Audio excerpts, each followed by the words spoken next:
Nag-try po tayo ng paratha. Indian bread po ito. Sikat po ito sa mostly sa Middle East po, no?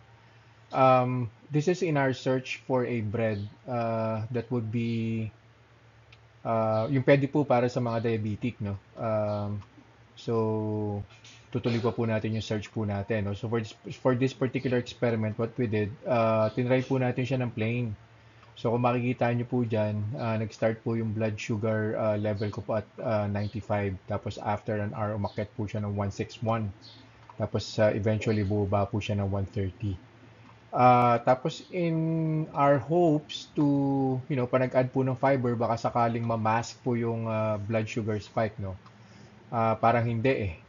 So yung with veggies po, nag-start po yung blood sugar natin at 101. After an hour, umakyat po siya ng 173 and on the second hour, bumaba po ng 148.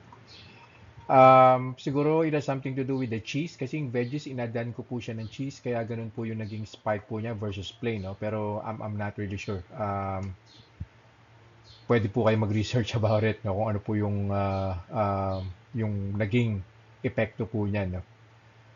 Tapos pag pinlat po natin yung blood sugar spikes po niya on the second hour, si plain po plus 35 tapos si veggies po plus 47.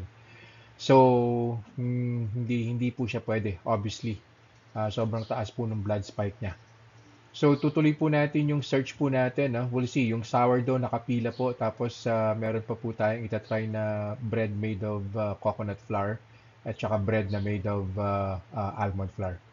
Para at least magkaroon po tayo ng suitable bread para po sa mga diabetics.